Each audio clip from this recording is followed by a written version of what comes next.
ಭಾಷೆ. ಕೃತಿಕಾರರ ಪರಿಚಯ. ಕವಿ ಎಂ. ಮರಿಯಪ್ಪ ಭಟ್ಟರು. ಕಾಲ 1906. ಸ್ಥಳ ದಕ್ಷಿಣ ಕನ್ನಡ ಜಿಲ್ಲೆ ಪುತ್ತೂರು ತಾಲೂಕಿನ ಕಬಕ ಗ್ರಾಮ. ವೃತ್ತಿ ದ್ರಾವಿಡ ಭಾಷೆಗಳನ್ನು ತುಲನಾತ್ಮಕ ಅಧ್ಯಯನ ಮಾಡುವುದರೊಂದಿಗೆ ನಿಘಂಟು ರಚನೆಯಲ್ಲಿ ಅನುಪಮ ಸೇವೆಗೈದವರು. ಮದ್ರಾಸು ವಿಶ್ವವಿದ್ಯಾನಿಲಯದಲ್ಲಿ ಕನ್ನಡ ಪ್ರಾಧ್ಯಾಪಕರಾಗಿ ದುಡಿದವರು. ಕೃತಿಗಳು: ತುಳು ಇಂಗ್ಲಿಷ್ ನಿಘಂಟು, ಅಭಿನವ ಮಂಗರಾಜನ ನಿಘಂಟು, ಜಾತಕ ತಿಲಕಂ, ಛಂದಸ್ಸಾರ. ಪ್ರಶಸ್ತಿಗಳು: ಕರ್ನಾಟಕ ಸರ್ಕಾರದ ಪುರಸ್ಕಾರ, ಸಾಹಿತ್ಯ ಅಕಾಡೆಮಿ ಪ್ರಶಸ್ತಿ. ಆಕಾರ ಗ್ರಂಥ. ಪ್ರಸ್ತುತ ಗದ್ಯಭಾಗವನ್ನು ಎಂ. ಮರಿಯಪ್ಪ ಭಟ್ಟ ಅವರ ಕನ್ನಡ ಸಂಸ್ಕೃತಿ ಕೃತಿಯಿಂದ ಆರಿಸಲಾಗಿದೆ. ಅಭ್ಯಾಸ: ಅ. ಕೊಟ್ಟಿರುವ ಪ್ರಶ್ನೆಗಳಿಗೆ ಒಂದು ವಾಕ್ಯದಲ್ಲಿ ಉತ್ತರಿಸಿ. 1. ಭಾಷೆ ಯಾವುದಕ್ಕೆ ಸಾಧನವಾಗಿದೆ? ನಮ್ಮ ಸುತ್ತಮುತ್ತಲಿನ ಅವರೊಡನೆ ವ್ಯವಹರಿಸುವುದಕ್ಕೆ ಹಾಗೂ ವಿಚಾರ ವಿನಿಮಯ ಮಾಡುವುದಕ್ಕೆ ಭಾಷೆ ಒಂದು ಅಮೂಲ್ಯ ಸಾಧನವಾಗಿದೆ. 2. ಪ್ರಾಣಿಗಳು ತಮ್ಮ ಮಕ್ಕಳಿಗೆ ಯಾವ ವಿಚಾರವಾಗಿ ತರಬೇತಿ ಕೊಡುತ್ತವೆ? ಪ್ರಾಣಿಗಳು ತಮ್ಮ ಮಕ್ಕಳಿಗೆ ಚಲನವಲನಗಳ ವಿಷಯವಾಗಿ, ಆಹಾರ ವಿಚಾರಗಳ ವಿಚಾರವಾಗಿ ತರಬೇತಿ ಕೊಡುತ್ತವೆ. 3. ಮನುಷ್ಯನಿಗೆ ಲೆಕ್ಕವಿಡುವ ಅವಶ್ಯಕತೆ ಯಾವಾಗ ಉಂಟಾಯಿತು? ನಮ್ಮ ಶಿಲಾಯುಗದ ಮಾನವ ಸಂಚಾರಿ ಜೀವನವನ್ನು ತ್ಯಜಿಸಿ ಒಂದೆಡೆ ಬೀಡು ಬಿಟ್ಟು ಆಸ್ತಿ, ಮನೆ, ಬದುಕು ಮೊದಲಾದ ಭಾವನೆಗಳನ್ನು ತಡೆಯುವುದಕ್ಕಾಗಿ ಎಂದು ಮನಸ್ಸು ಮಾಡಿದನು. ಅಂದಿನಿಂದ ಮನುಷ್ಯನಿಗೆ ಲೆಕ್ಕವಿಡುವ ಅವಶ್ಯಕತೆ ಉಂಟಾಯಿತು. 4. ಎಣ್ಣೆ ತುಪ್ಪದ ಮಿಶ್ರಣ ಬೇಡವೆಂದು ಹೇಳಿದವರು ಯಾರು? ಎಣ್ಣೆ ತುಪ್ಪದ ಮಿಶ್ರಣ ಬೇಡವೆಂದು ಹೇಳಿದವರು ನಯಸೇನ. 5. ಕನ್ನಡಕ್ಕೆ ಪರ್ಷಿಯನ್ ಶಬ್ದಗಳು ಯಾವಾಗ ಬಂದವು? ಮಹಮ್ಮದೀಯರ ಆಳ್ವಿಕೆ ಅವಧಿಯಲ್ಲಿ ಕನ್ನಡಕ್ಕೆ ಪರ್ಷಿಯನ್ ಶಬ್ದಗಳು ಬಂದವು. ಅ. ಕೊಟ್ಟಿರುವ ಪ್ರಶ್ನೆಗಳಿಗೆ 2-3 ವಾಕ್ಯಗಳಲ್ಲಿ ಉತ್ತರಿಸಿ. 1. ವ್ಯಾವಹಾರಿಕ ಮತ್ತು ಗ್ರಾಂಥಿಕ ಭಾಷೆಯ ಲಕ್ಷಣಗಳೇನು? ವ್ಯಾವಹಾರಿಕವೆಂದರೆ ಜೀವದ ಭಾಷೆ. ಅದರಲ್ಲಿ ಜನರು ಮಾತನಾಡುತ್ತಾರೆ, ವ್ಯವಹರಿಸುತ್ತಾರೆ. ಕನ್ನಡ, ತಮಿಳು, ತೆಲುಗು, ತುಳು, ಮರಾಠಿ, ಉರ್ದು, ಇಂಗ್ಲಿಷ್ ಇದಕ್ಕೆ ಉದಾಹರಣೆ. ಗ್ರಾಂಥಿಕವೆಂದರೆ ಅಭಿವೃದ್ಧಿ ಹೊಂದಿ ಗ್ರಂಥ ರಚನೆಯಲ್ಲಿ ಉಪಯೋಗವಾದ ಭಾಷೆ. ಸಂಸ್ಕೃತ, ಕನ್ನಡ, ಇಂಗ್ಲಿಷ್, ಪಾಳಿ ಇತ್ಯಾದಿ ಈ ವರ್ಗಕ್ಕೆ ಉದಾಹರಣೆ. 2. ಲಿಪಿಯ ಜಾಡು ಆರಂಭಗೊಂಡ ಬಗ್ಗೆ ಹೇಗೆ?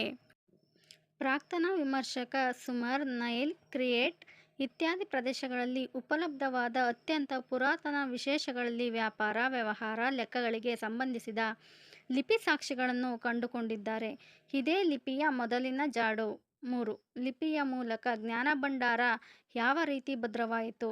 ಲೆಕ್ಕಪತ್ರಗಳನ್ನಿಡಲು ಉಪಯುಕ್ತವಾದ ಮೂಲಲಿಪಿಯನ್ನು ಮತ್ತಷ್ಟು ಪರಿಷ್ಕರಿಸುತ್ತಾ ಸುಂದರವಾದ ಸಾಹಿತ್ಯ ಕೃತಿಗಳನ್ನು ಬರೆದಿಡುವುದನ್ನು ಮಾನವ ಕಲಿತುಕೊಂಡ.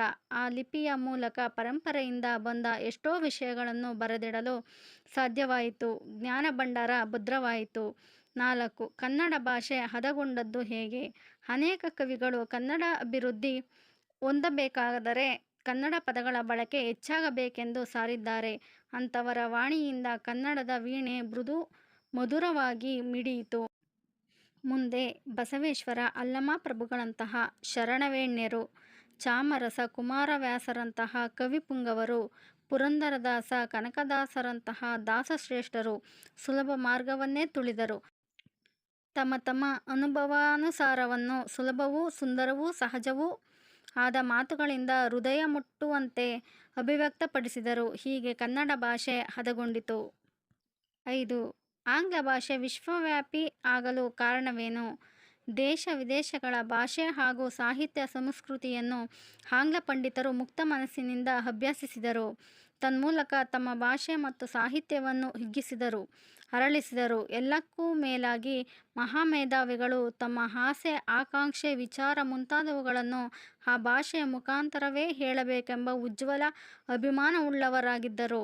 ಆಂಗ್ಲ ವಿಜ್ಞಾನಿಗಳು, ರಾಜಕಾರಣಿಗಳು, ಅರ್ಥಶಾಸ್ತ್ರಜ್ಞರು ಹೀಗೆ ಎಲ್ಲರೂ ತಮ್ಮ ಭಾಷೆಯನ್ನೇ ಬಳಸಿದುದರ ಪರಿಣಾಮವಾಗಿ ಆ ಭಾಷೆ ಬೆಳೆದು ಇಂದು ಪ್ರಪಂಚದ ದೊಡ್ಡ ಭಾಷೆಗಳಲ್ಲಿ ಒಂದಾಗಿದೆ, ವಿಶ್ವವ್ಯಾಪ್ತಿ ಆಗಲು ಕಾರಣವಾಯಿತು. ಈ ಕೊಟ್ಟಿರುವ ಪ್ರಶ್ನೆಗಳಿಗೆ 8-10 ವಾಕ್ಯಗಳಲ್ಲಿ ಉತ್ತರಿಸಿ. 1. ಭಾಷೆ ಸತ್ವಪೂರ್ಣವಾಗಿ ವಿಕಾಸಗೊಳ್ಳುವುದು ಯಾವಾಗ? ಒಂದು ಭಾಷೆ ಸತ್ವಪೂರ್ಣವಾಗಬೇಕಾದರೆ ಅದನ್ನು ಆಡುವ ಜನ ಅಭಿಮಾನದವರು, ಬುದ್ಧಿಶಾಲಿಗಳು, ಪ್ರಯೋಗಶೀಲರು ಆಗಿರಬೇಕು. 4-5 ಶತಮಾನಗಳ ಹಿಂದೆ ಆಂಗ್ಲ ಭಾಷೆ ಯುರೋಪಿನ ಸಾಮಾನ್ಯ ಭಾಷೆಗಳಲ್ಲಿ ಒಂದಾಗಿತ್ತು.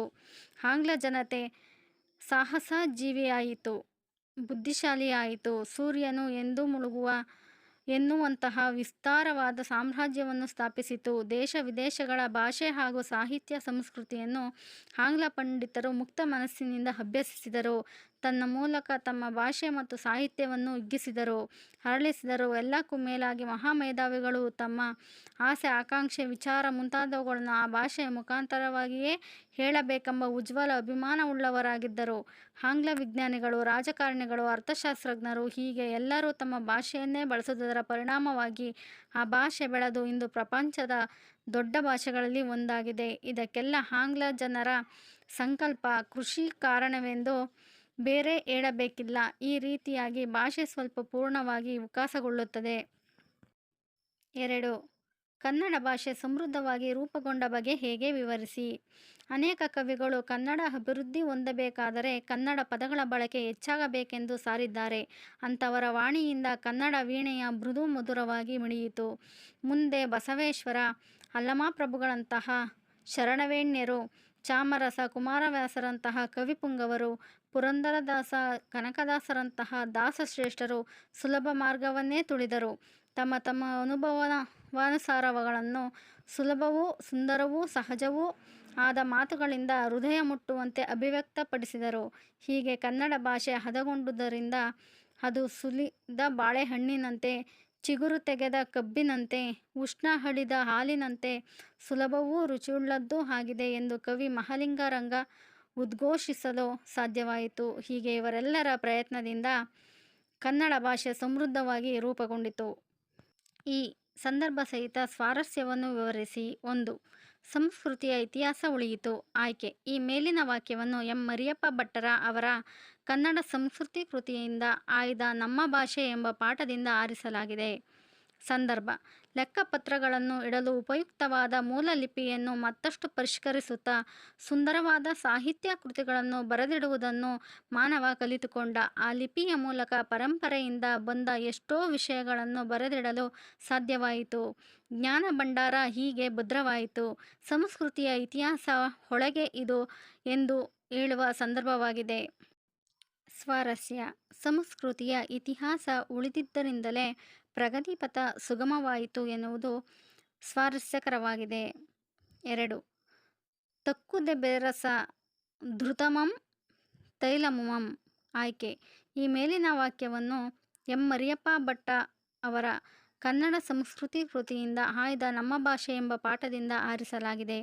ಸಂದರ್ಭ: ವೈದಿಕ ಹಾಗೂ ಜೈನ ಧಾರ್ಮಿಕ ತತ್ವಗಳನ್ನು ಕನ್ನಡದಲ್ಲಿ ಬರೆಯಬೇಕೆನ್ನುವ ಅಭಿಲಾಷೆಯಿಂದ ರಚಿಸಿದರು.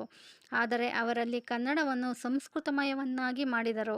ಕನ್ನಡ ಮಾತ್ರ ತಿಳಿದವರಿಗೆ ಇದು ಕಬ್ಬಿಣದ ಕಡಲೆಯಾಯಿತು. ಅವರ ಉದ್ದುದ್ದ ವಾಕ್ಯಗಳಲ್ಲಿ ಎಲ್ಲ ಸಂಸ್ಕೃತ ಶಬ್ದಗಳೇ. ಈ ಪರಿಸ್ಥಿತಿಯನ್ನು ಗಮನಿಸಿದ ನಯಸೇನ ಕವಿ ಈ ಮೇಲಿನ ವಾಕ್ಯವನ್ನು ಹೇಳುತ್ತಾನೆ. ಸ್ವಾರಸ್ಯ: ಮೇಲಿನ ಸಾಲಿನ ಮೂಲಕ ಕನ್ನಡಕ್ಕಾದ ಹೀನ ಪರಿಸ್ಥಿತಿಯನ್ನು ಕಾಣಬಹುದು. 3. ಚಿಗುರು ತೆಗೆದ ಕಬ್ಬಿನಂತೆ, ಉಷ್ಣ ಹಡಿದ ಹಾಲಿನಂತೆ. ಆಯ್ಕೆ. ಈ ಮೇಲಿನ ವಾಕ್ಯವನ್ನು ಎಂ ಮರಿಯಪ್ಪ ಭಟ್ಟ ಅವರ ಕನ್ನಡ ಸಂಸ್ಕೃತಿ ಕೃತಿಯಿಂದ ಆಯ್ದ ನಮ್ಮ ಭಾಷೆ ಎಂಬ ಪಾಠದಿಂದ ಆರಿಸಲಾಗಿದೆ.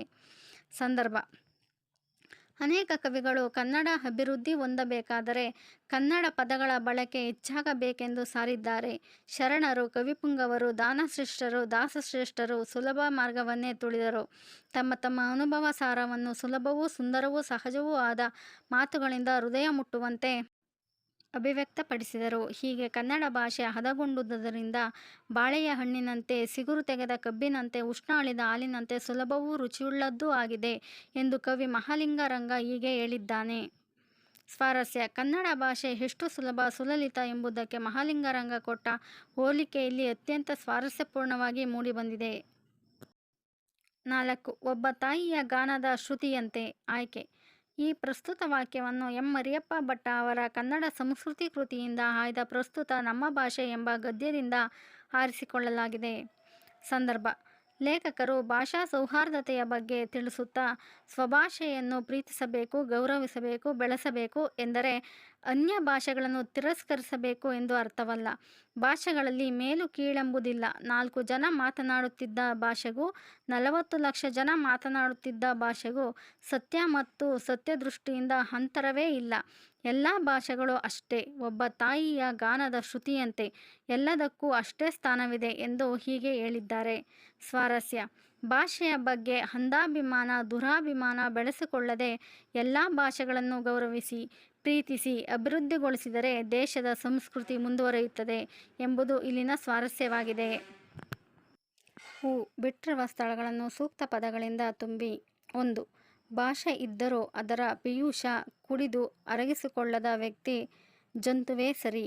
2. ಕನ್ನಡಕ್ಕೆ ಬಹಳ ಪ್ರಾಚೀನ ಕಾಲದಿಂದಲೂ ಸಂಸ್ಕೃತದ ಘೋಷಣೆ ದೊರೆಯುತ್ತಾ ಬಂದಿದೆ. 3. ಕನ್ನಡ ಗ್ರಾಂಥಿಕ ಭಾಷಾ ಮಾರ್ಗಕ್ಕೆ ಸೇರಿದೆ. 4. ಇಂಗ್ಲಿಷ್ ಶಬ್ದಗಳು ಕನ್ನಡದ ಹುಡುಪನ್ನು ಧರಿಸಿ ಒಳಗೆ ಬಂದು ಬಿಟ್ಟಿವೆ. 5.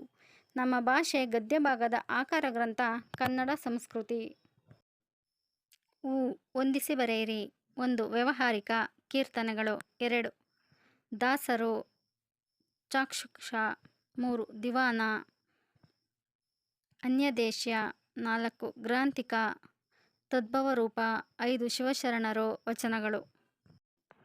ಪ್ರಾಯೋಗಿಕ ಅಭ್ಯಾಸ. ಆ ಕೊಟ್ಟಿರುವ ಪದಗಳನ್ನು ಸ್ವಂತ ವಾಕ್ಯದಲ್ಲಿ ಬಳಸಿ. ವಿಚಾರ ವಿನಿಮಯ. ಪ್ರಧಾನಮಂತ್ರಿಗಳು ತಮ್ಮ ಮಂತ್ರಿಮಂಡಲದೊಂದಿಗೆ ವಿಚಾರ ವಿನಿಮಯ ಮಾಡಿಕೊಂಡರು. ಸಂಶೋಧಕ. ವಿಜ್ಞಾನಿಗಳೆಲ್ಲ ಸಾಮಾನ್ಯವಾಗಿ ಸಂಶೋಧಕರಾಗಿರುತ್ತಾರೆ. ಪರಿಷ್ಕರಿಸು. ಸಂವಿಧಾನವನ್ನು ಬಹಳಷ್ಟು ಬಾರಿ ಪರಿಷ್ಕರಿಸಿದ್ದಾರೆ. ಪ್ರಗತಿಪಥ. ಭಾರತ ಪ್ರಗತಿಪಥದಲ್ಲಿ ಸಾಗುತ್ತಿದೆ. ಆ ಕೊಟ್ಟಿರುವ ಕನ್ನಡ ರೂಪಗಳ ಮೂಲ ರೂಪ ಬರೆಯಿರಿ. ಹೋಟ್ಲು, ಹೋಟೆಲ್, ಇಸ್ಕೂಲು, ಶಾಲೆ, ಆಫೀಸು, ಕಚೇರಿ, ಲೈಟ್, ವಿದ್ಯುತ್ ದೀಪ, ಹಾಸ್ಪಿಟಲ್, ಆಸ್ಪತ್ರೆ. ಭಾಷಾ ಚಟುವಟಿಕೆ. 1. ಕೊಟ್ಟಿರುವ ಪದಗಳಲ್ಲಿ ವಿಜಾತಿಯ ಸಂಯುಕ್ತಾಕ್ಷರಗಳನ್ನು ಆರಿಸಿ ಬರೆಯಿರಿ. ಕಾರ್ಯ, ಶಸ್ತ್ರ, ಅದ್ಭುತ. 2. ಕೊಟ್ಟಿರುವ ಪದಗಳಲ್ಲಿ ಅವರ್ಗೀಯ ವ್ಯಂಜನಾಕ್ಷರಗಳನ್ನು ಆರಿಸಿ ಬರೆಯಿರಿ. ಸಮವಾಗಿ, ಸ, ದೇಶ, ಶ, ಮನೆಯ, ಯ, ಬಳಿಕ, ಳಿ, ನೆಲ, ಲ, ಮದುವೆ, ವೆ, ಮನುಷ್ಯ, ಶ, ಹೊತ್ತು, ಹೋ, ಒಳಗೆ, ಳ. 3. ಕೊಟ್ಟಿರುವ ಪದಗಳಲ್ಲಿ ಧ್ವನಿ ವ್ಯತ್ಯಾಸದೊಂದಿಗೆ ಆಗುವ ಅರ್ಥವ್ಯತ್ಯಾಸ ಬರೆಯಿರಿ. ಪ್ರಧಾನ, ಕೊಡುವುದು. ಪ್ರಧಾನ, ಮುಖ್ಯವಾದುದು. ಮಧ್ಯ, ಎಂಡ. ಮಧ್ಯ, ನಡುವೆ. ಹುಣ್ಣು, ಗಾಯ. ಹುಣ್ಣು, ತಿನ್ನು. ಸುಳಿ, ಚಕ್ರಾಕಾರವಾಗಿ ಸುತ್ತು. ಸುಲಿ, ಸಿಪ್ಪೆ ಬಿಡಿಸು. 4. ಮೊದಲೆರಡು ಪದಗಳಿಗಿರುವ ಸಂಬಂಧದಂತೆ ಮೂರನೆಯ ಪದಕ್ಕೆ ಸರಿಹೊಂದುವ ನಾಲ್ಕನೆಯ ಪದವನ್ನು ಬರೆಯಿರಿ. ಹ, ಖ, ಗ್ ಅಲ್ಪ ಪ್ರಾಣಾಕ್ಷರಗಳು. ಛ, ಝ ಮಹಾಪ್ರಾಣಾಕ್ಷರಗಳು. ಅ ವರ್ಗೀಯ ವ್ಯಂಜನಾಕ್ಷರಗಳು 25, ಅವರ್ಗೀಯ ವ್ಯಂಜನಾಕ್ಷರಗಳು 9. ಇ, ಆ, ಈ, ಉ ದೀರ್ಘ ಸ್ವರಗಳು. ಅ, ಇ, ಉ, ರು ಹ್ರಸ್ವ ಸ್ವರಗಳು. ಈ ಸ್ವರಗಳು 13, ಯೋಗವಾಹಕಗಳು 2. Thank you for the watching. Subscribe my channel Paಠ್ಯ ಪುಸ್ತಕ.